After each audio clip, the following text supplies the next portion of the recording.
पल पल करो प्रणाम। चर्चा प्रारंभ होत है, सुनो साथ चितरे। भजो राज श्यामा श्री प्राणनाथ, सखी जीवन हमारे। श्री महामत कहे साथ दी, भया चर्चा का वक्त। अब तुम सुनियो चित दे, लाल आगे आए बैठे न तखत। लाल आगे आए बैठे न तखत। अब साथ अगले और बीच के और आखिर की वितक, सो सब जाहिर होत है।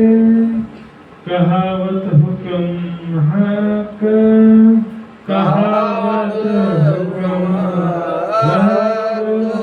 अब तुम सुनियो मोमिनो।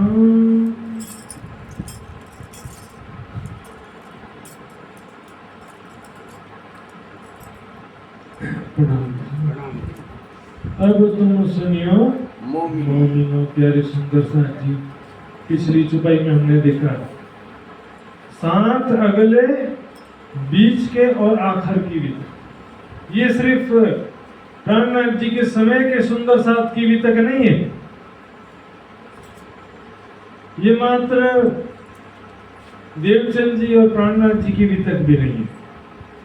आगे अपनी वितक, हमारी अपनी वितक। हम हमारी वितक के ध्यान से पढ़ेंगे, सुनेंगे, समझ में आएगा हमारी बात चल रही। और वितक कहां से कहां तक की है? अब कहूं फेर के मूल मिलावे की वितक। पूरा वर्णन है मूल मिलावे से लेकर मूल मिलावे तक।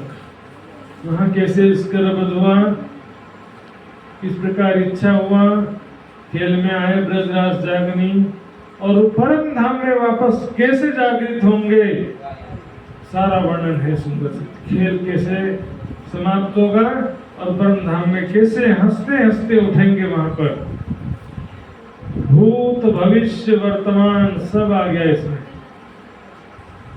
राज जी ने सब दिल में रखा है ना, प्लानिंग पहले से ले रखा है राज जी ने।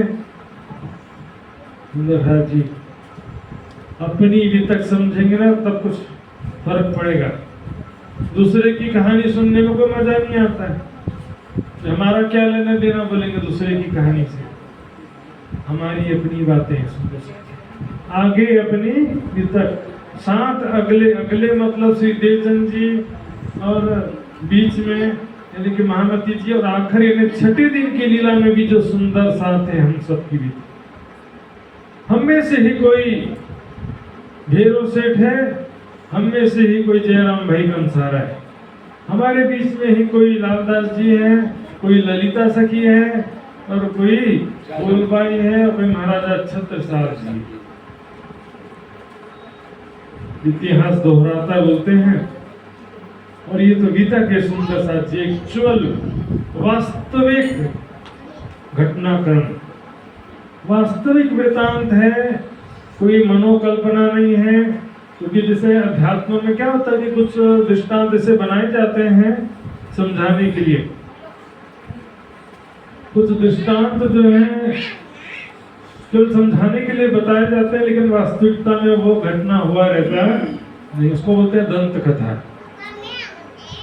एक राजा था, एक चोर था, एक्चुअल में हुआ नहीं है, वास्तविकता में ये घटना कभी घटा नहीं है, कहानी होता है समझाने के लिए, प्रेरणाप्रद कहानियां। हमारी अपनी बातें सुंदर साथ। और सुंदर साथ जी का जीवन देखिए, हमको किससे अपनी तुलना करना है, किसे अपना आदर्श मानना है। बहुत तरह के सुंदर साथ हैं गीतक में भी। कहीं आए प्राणनाथ जी के चरणों में, कुछ दिन रहे, फिर घबरा कर वापस माया में भी चले गए। हाँ, कई बिहारी जी जैसे भी हैं, कई औरंगजेब जैसे भी हो सकते हैं, सभी तरह के कैरेक्टर। हमको बेहतरीन उच्च स्तर के सुंदर साथ से तुलना करना है। कोई भी यहाँ मान लो हमारे बीच में नशीले पदार्थ का सेवन करता है तो क्या कहेंगे? ये भेड़ों से है। नहीं सुंदर साथ, भेड़ों से नहीं हो सकते, क्योंकि भैरव सेठ तो महान व्यक्तित्व है। एक बार श्री जी ने बोला, तुरंत ही हुक्का फोड़ दिया और सारी चीजें एक ही बार में छोड़ दिया था कि नहीं? छोड़ दिया। तंबाकू, मांस, मछली, शराब सब एक ही बार बोला और तुरंत छोड़ दिया, और दोबारा कभी पकड़ा उसको नहीं पकड़ा। सिर्फ 3 दिन में चर्चा सुनते सुनते राज जी का अनुभव हो गया भैरव सेठ जी। तो भैरव सेठ से कहां तुलना करेंगे भाई? हम भी तुलना करने लायक, हम तो चरण धूलि बन जाए बस। बहुत सुंदर सुंदर। जयराम भाई कंसारा कौन है?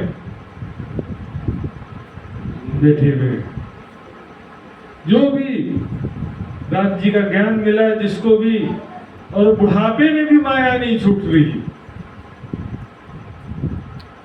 राज जी की वाणी पाकर बुढ़ापे में भी माया छूटती नहीं हो। जयराम भाई कंसारा फिर भी नहीं हो सकते, उनसे भी गए।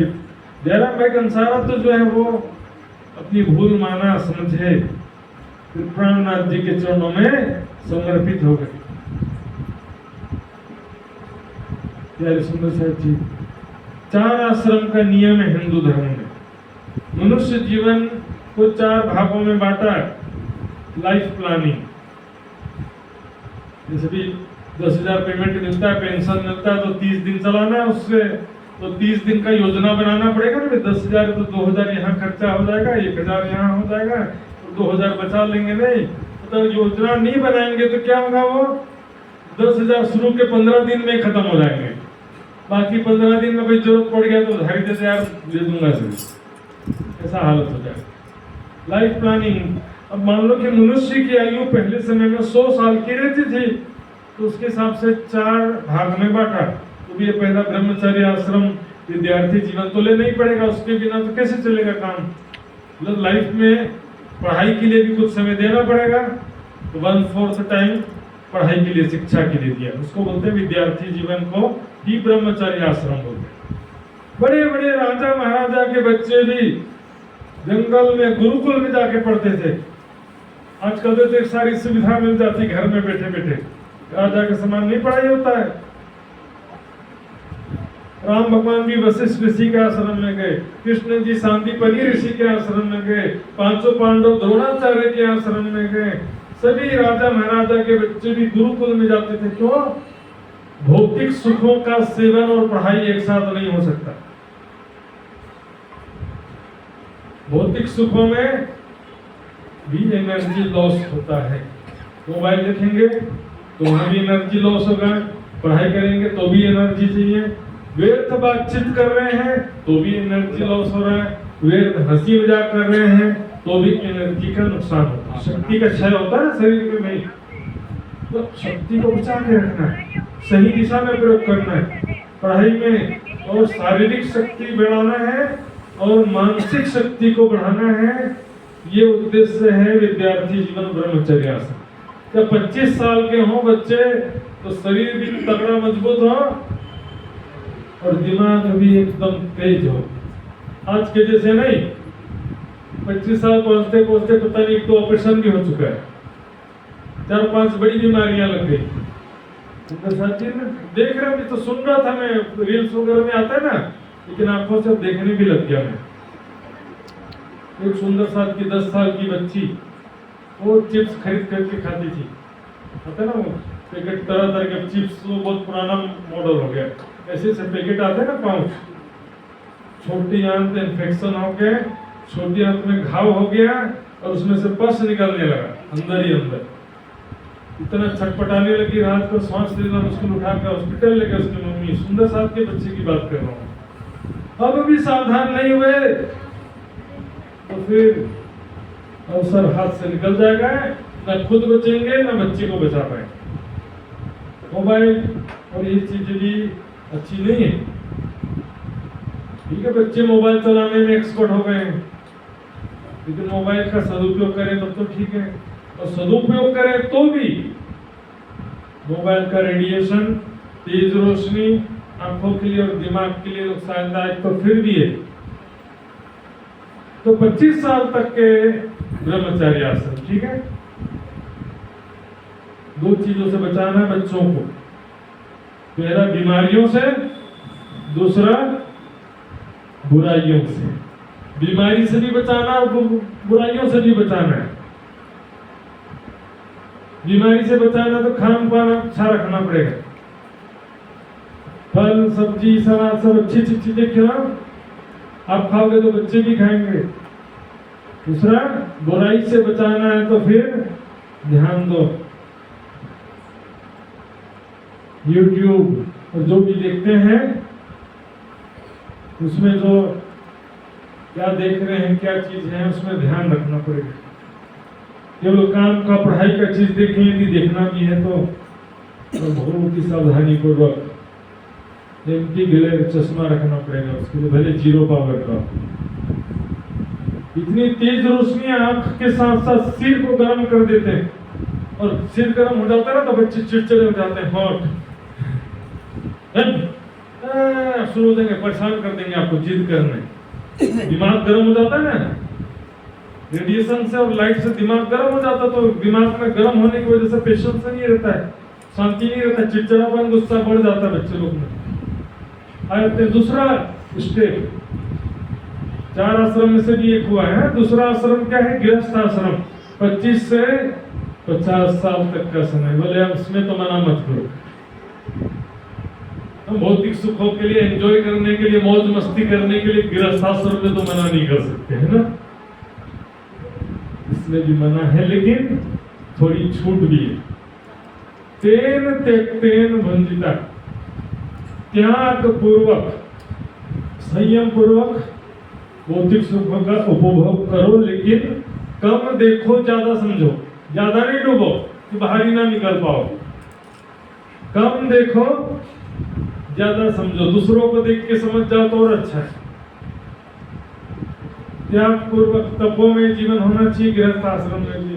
ये तो बाकी के जो 2 आश्रम है वहां तक वो अगले जन्म के लिए पेंडिंग रह जाएगी।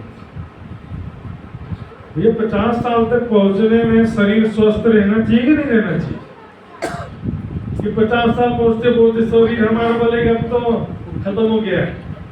अभी 2 मुख्य आश्रम और 2 मुख्य काम अभी बाकी है। तो गृहस्थ आश्रम का नियम और भी देखिए, बोलो श्री प्राणनाथ प्यारे के। 24 घंटे में 3 घंटा प्रतिदिन राज्य के लिए निकालना है, प्रतिदिन है। 7 में से 1 दिन फुल डे, पूरा का पूरा दिन। 6 दिन काम किए, 7वां दिन छुट्टी क्यों देती है गवर्नमेंट? घूमने फिरने के लिए नहीं। 7वां दिन उपासना का दिन कहा गया, उसको उपवास बोलते हैं ना। उपवास का मतलब क्या होता है?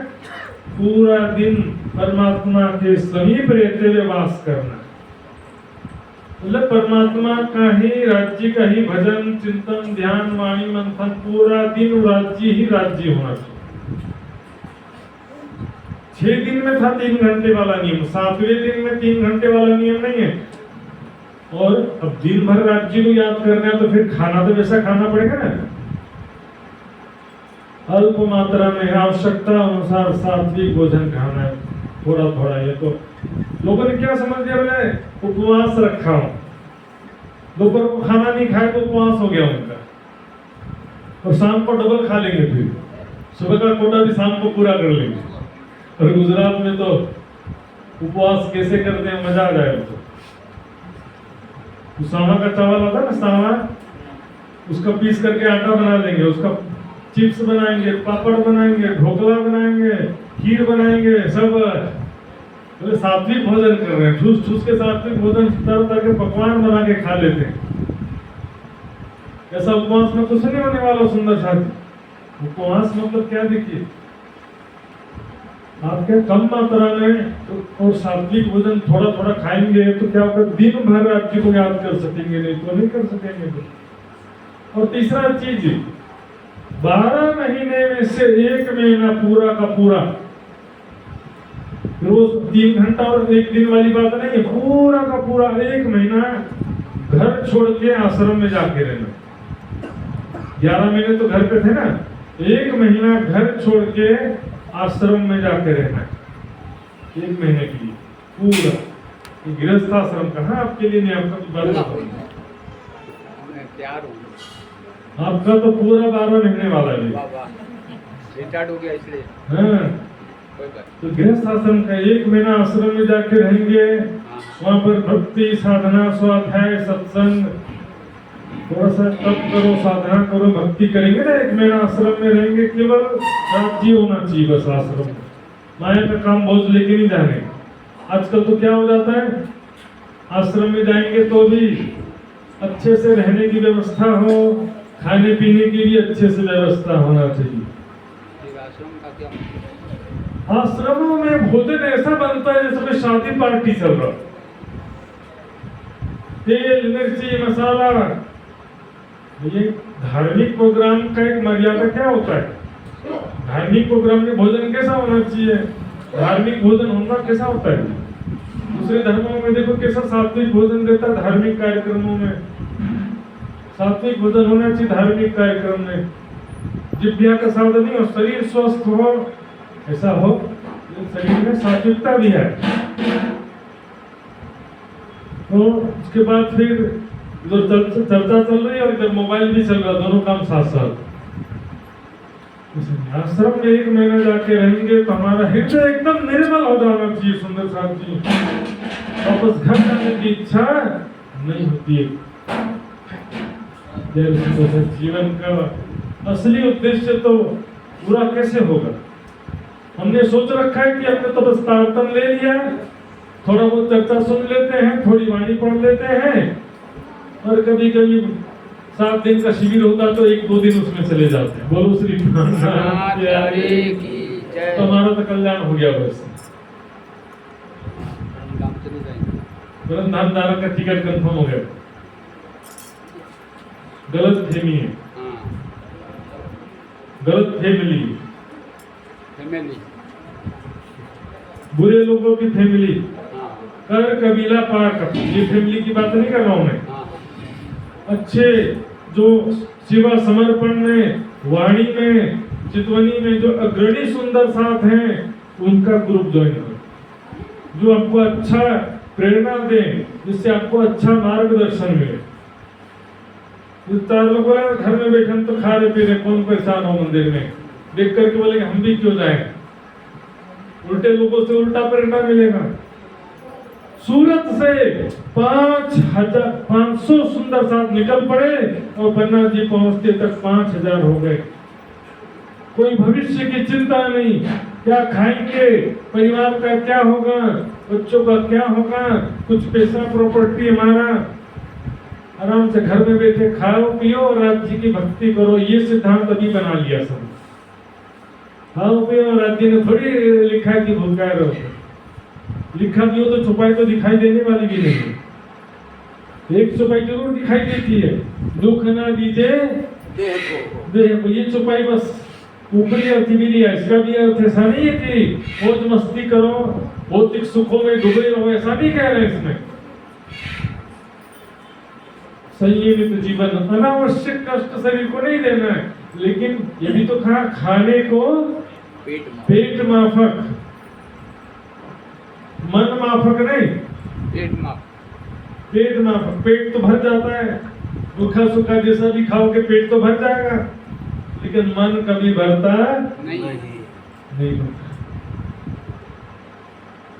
100 प्रकार के अच्छे अच्छे स्वादिष्ट व्यंजन भी खाते जाओ, पेट भर गया। यार पेट इतना छोटा क्यों मिला है, थोड़ा बड़ा पेट मिलता तो और ज्यादा खा सकते थे, तो अगले जन्म में गाय भैंस बनना पड़ेगा। बड़ा बड़ा पेट रहता है ना उनका, दिन भर खाते रहते हैं। बस खाते रहो बैठे रहो, अगले जन्म में खाने की इच्छा है तो बस। ऐसे लोग हैं जो यार हैं अपने तन के, वाणी की चुपाई है, जो यार हैं अपने तन के, भला खावे सोवे पलंग, इनका यही किबला और न चाहे रंग। तपों में जीवन जरूरी है। वाणी में क्या कहा, और भी कई चुपाइयां देखी। दुख बड़ो पदार्थ जो कोई जाने ताथे सुख को छोड़ के, सुख को छोड़ के दुख ले सके तो ले। कुछ नहीं रखा सुंदर सा, जिस शरीर में हम जितना सुख देते हैं ना, उतना शरीर कमजोर होता है, उतना रोगग्रस्त होता है। लेकिन जितना शरीर को कष्ट देते हैं, तप करते हैं, उतना शरीर मजबूत, स्वस्थ और दीर्घायु होता है, और राज्य के ध्यान के लिए भी फायदेमंद है। शरीर को सुख विलास में डुबाने से कोई भी किसी भी दृष्टिकोण से फायदा नहीं। थोड़ा सा टेस्ट यदि आया भी ये क्षणिक रूप से है, तो उसका भी नुकसान ही होने वाला। पहले दिखावे सुख शीतल, पीछे ढाले अगिन की ढाल, भोग में रोग, मोह में शोक, मिलन में वियोग। जहाँ भोग वही रोग, भोगा न भुगता वह मैं भुगता। भोगों को हमने नहीं भोगा, भोगों ने हमको भोग लिया। कृष्णा न जेना वह न जेना, कृष्णा बूढ़ी नहीं हुई, हम बूढ़े हो गए। तपो न तपता वह मैं तपता, हमने तप नहीं किया, लेकिन माया के दुखों से तप गए। वैसे तुम राज्य के लिए एक कष्ट भी नहीं उठा सके, तिल मात्र भी कष्ट राज्य के लिए उठा सके नहीं। लेकिन माया के दुखों ने तो लगातार, कभी कोई दुख आता, कभी कोई दुख आता है, माया के दुखों में तपे जा रहे। माया के दुखों में तपना अच्छा है कि राज्य के मार्ग में कुछ त्याग और तप और भक्ति करते हुए तपना है। राज्य के 500 सुंदर साथ जी निकल पड़े, सूरत से पैदल चले जा रहे हैं, भिक्षा मांग रहे हैं, क्या खाएंगे, कहाँ रहेंगे, रात में कहीं पेड़ के नीचे सो जा रहे हैं, कोई ठिकाना नहीं। सुंदर सा नाथ जी की पहचान हुई, बाकी जीवन क्यों व्यर्थ करें। इसे साक्षात धाम के धनी मिले हैं, तो बाकी जीवन फिर एक एक पल हम माया में क्यों खराब करें। फिर एक सेकंड भी व्यर्थ नहीं गवाना है, तुरंत निकल पड़े। कोई वानप्रस्थ आश्रम का इंतजार नहीं किया कि 50 साल के बाद निकलेंगे या 60 साल के बाद निकलेंगे। जवान भी निकल गए। मुकुंदास जी की 10 की शादी हुई थी। पत्नी से कहा, चलो पत्नी तुम भी साथ में चलो, दोनों मिलकर प्राणनाथ जी के साथ चल पड़ते हैं। जैसे अक्षरातीत धाम के धनी साथ में मिले, हम दोनों अपना जीवन धन्य बना ले। मुझे नहीं मरना जाकर, कोई बात नहीं, प्रॉपर्टी रखो, संपत्ति मकान रखो, मुझे बस जाने की इजाजत दे। लालदास जी के साथ में उनकी पत्नी का नाम क्या था?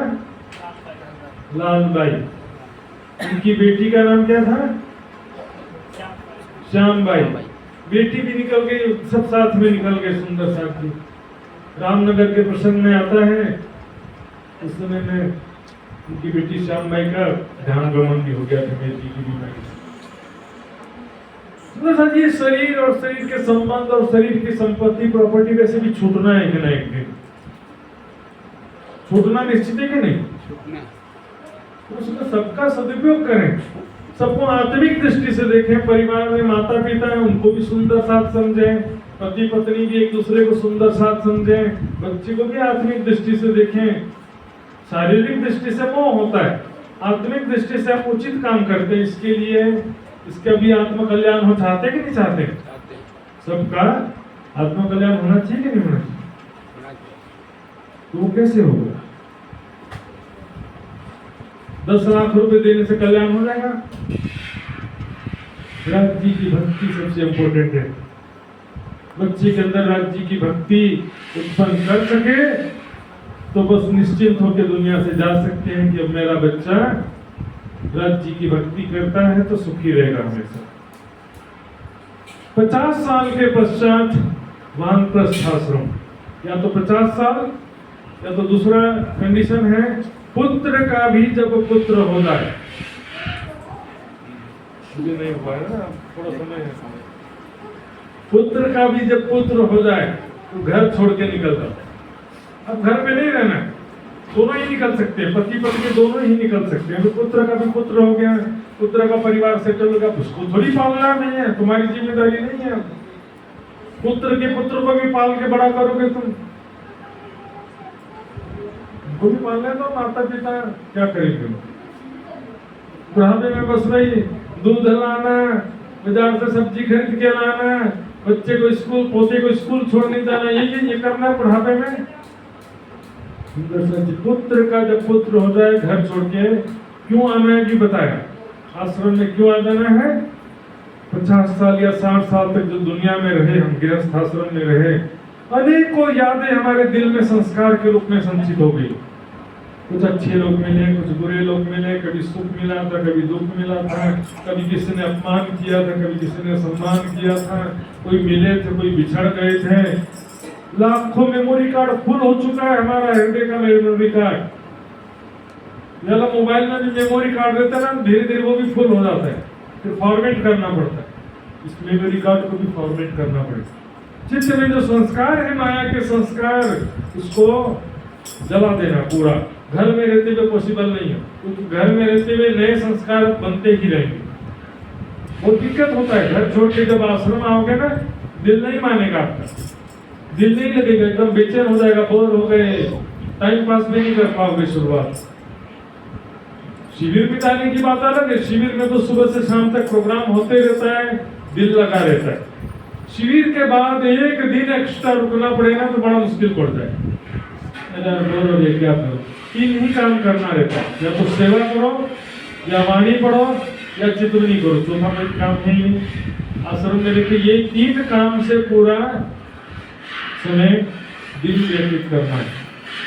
और दिन व्यतीत करने के लिए मोबाइल का सहारा नहीं लेना, फिर व्यतीत नहीं हो रहा है, फिर घर और आश्रम में कोई अंतर रह जाएगा नहीं। और वानप्रस्थ आश्रम में जब क्या होता है कि हमारा मन धीरे धीरे राज्य के चरणों में एकाग्र होने लग गया है, तो फिर संन्यास आश्रम का नियम आता है 75 से 100 साल की। एकांत में चले जाते हैं।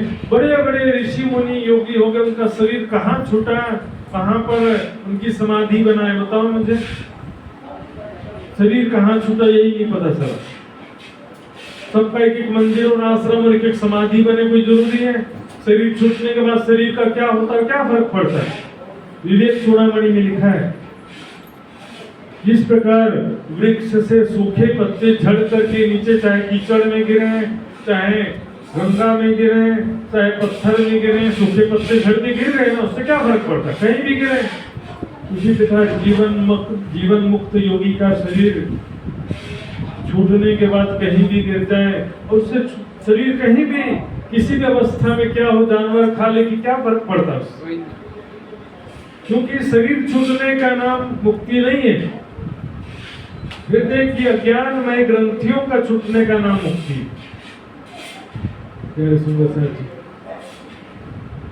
कान्हा जी के साथ में 500 सुंदर साथ सूरत से चल पड़े, और पन्ना जी जाते जाते 5000 हो गए, तो अभी तक सुनिए। और उसका परिणाम था कि जैसे ही महामती जी समाधि हुए, वीरा में छटपटा के तुरंत तो शरीर छूट गया। सुंदर साथ जी, आत्महत्या करना अलग बात होता है, वीरा में शरीर छूटना एक अलग बात है। वो मेरे बस में नहीं कि मैं वीरा में शरीर छोड़ दूं, या सब मिलकर अपना अपना शरीर वीरा में छोड़ दो। विरह, प्रेम, हंसना, रोना एक स्वाभाविक चीज है। हाँ हाँ हाँ हाँ, नकली हंसी में मजा नहीं आने वाला, कोई फायदा नहीं होगा। सही में हंसी हो, सही में दिल से आंसू निकले, रोने का एक्टिंग थोड़ी करना है। राज्य के विरह में शरीर छूट जाए, राज्य का सुंदर स्वरूप देखते देखते शरीर कब छूट गया पता भी नहीं। उसी के लिए तो सारी मेहनत है ना। और यहाँ तो देखो 24 घंटा में राज्य के सामने भी बैठे हैं, तो भी हमारे दिल में क्या चलता रहता है? संसारिक विचार चलते रहते। होता है कि नहीं होता है? ये काम किया, ये काम बाकी, उधर जाना है, इधर मजा नहीं आ रहा, उधर ये वो दुनिया भर का विचार चल रहा है। 50 काम लेके अभी भी बैठे हुए। वो पूरे काम करके कभी कोई नहीं गया। एक सुंदर साहब थे यहीं पर हमारे बीच में, नाम नहीं लूंगा मैं, एमपी के एक सुंदर साहब थे मध्य प्रदेश, बहुत अच्छा सेवा भाई मिलते हैं।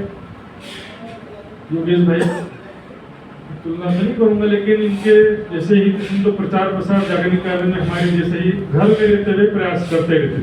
काफी अच्छा एमपी में हम सब सुंदर साहब को जगाने के लिए बहुत अच्छा भूमिका निभाते थे, लेकिन नौकरी भी चालू था उनका। 56 साल के हो गए, मुझे बोलते थे 2 साल बाद सुशांत को 2 साल बाद में रिटायरमेंट हो जाऊंगा, उसके बाद में बस अपन दोनों मिलकर जागरण कार्य करेंगे, पूरी तरह से मैं जागरण कार्य में लग जाऊंगा।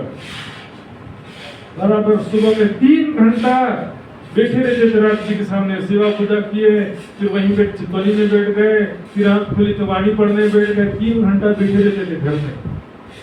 राज जी का हुक्म जो भी सब है, दिल का दौरा पड़ा। पहला दिल का दौरा पड़ा, उन्होंने खुद मुझे बताया,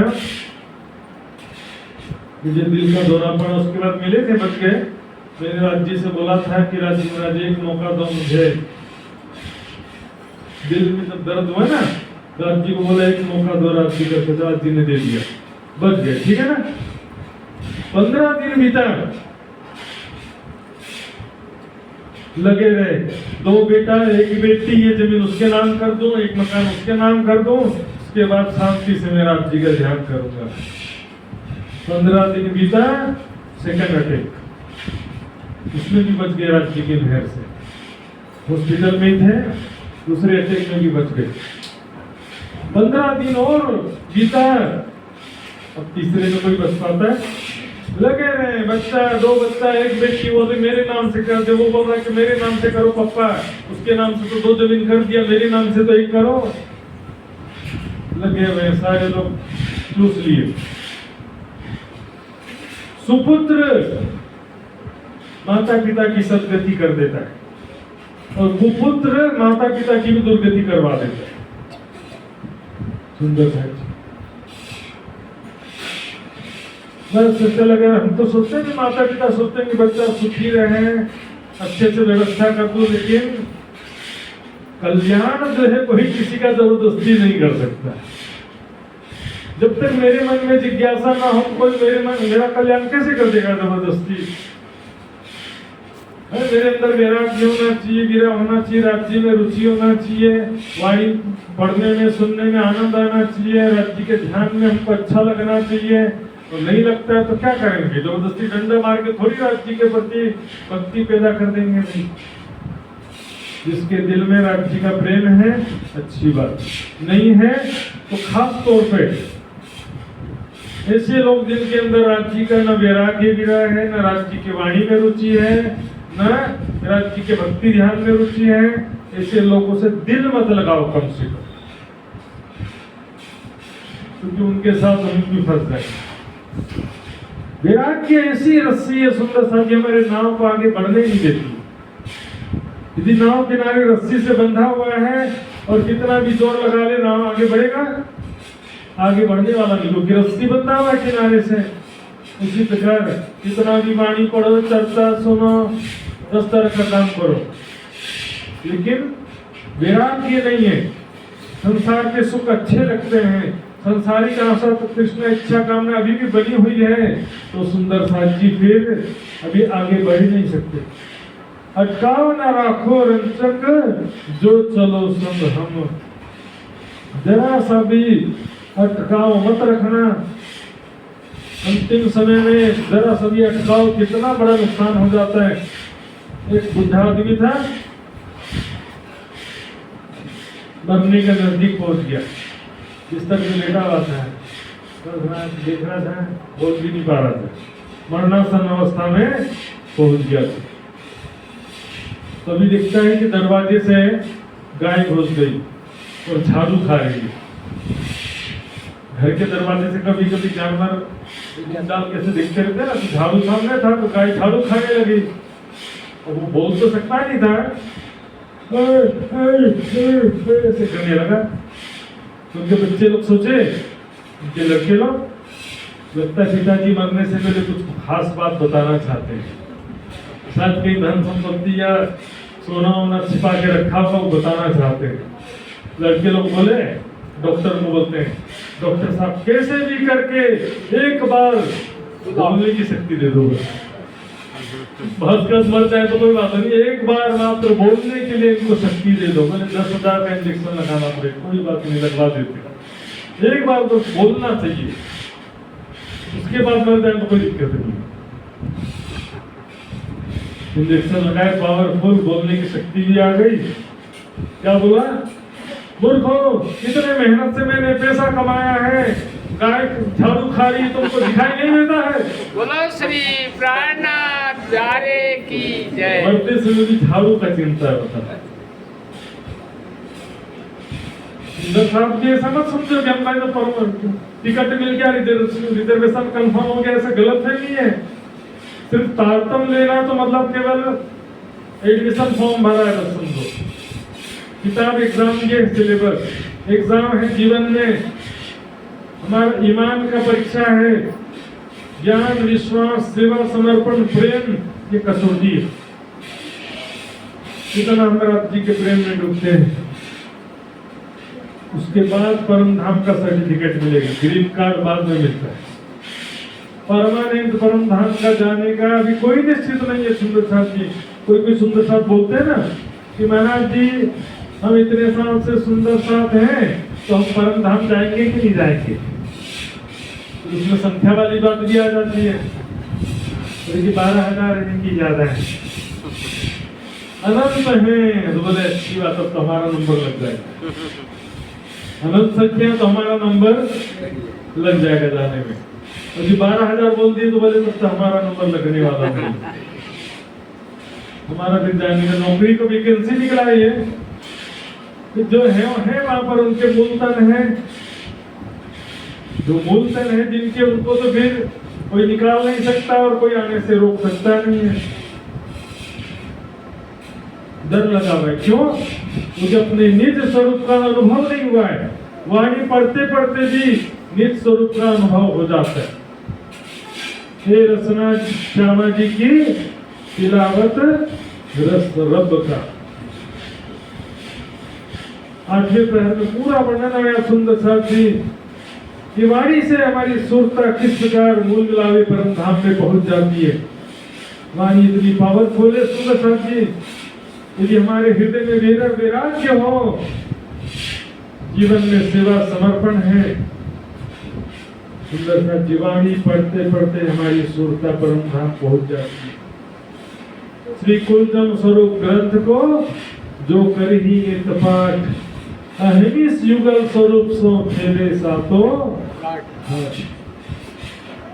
वाणी में इतनी शक्ति है, पढ़ते पढ़ते अपनी झलक का चिंतन कर रहे हैं। प्राणनाथ जी पन्नाथ जी में जब चर्चा करते थे ना परम धाम का, सुंदर साथ की सुरता परम धाम विचरण करने लगती थी। प्राणनाथ जी की चर्चा सुनते सुनते, तो प्राणनाथ जी की चर्चा क्या अभी नहीं है? वाणी में सब प्राणनाथ जी तो चर्चा कर रहे, समझो ना। परिक्रमा सागर श्रृंगार की वाणी पढ़ते पढ़ते परम धाम के प्रेम में स्वरूप और लीलाओं का अनुभव हो जाता है। थोड़ा चर्चनी की जरूरत है। सुंदर सा चर्चनी सीखेंगे तो परिक्रमा सागर श्रृंगार में आराम हो जाएगा। तो भाई एक एक समझ में आएगी, नहीं तो समझ में आती नहीं है।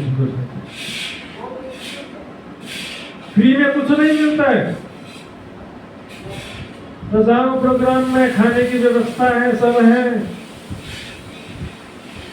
पहले दाता हम भय गुरु को दिन हो, पीछे दाता गुरु भय सब कुछ कियो।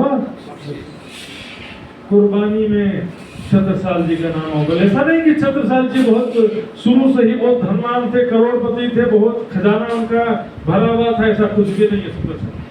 छत्रसाल जी का चरित्र, उनका जीवन गाथा सुंदर सा जी आंखों से आंसू निकल जाए। मेरे सुंदर सा प्राणनाथ जी सीरियल के समय में देवचंद जी, प्राणनाथ जी सबका बहुत कई ग्रंथों से पढ़ करके भी मैंने स्टोरी फाइनल करता था मैं छत्रसाल जी का। लेकिन जब मैंने ऐतिहासिक ग्रंथों को पढ़ा, बुंदेलखंड का इतिहास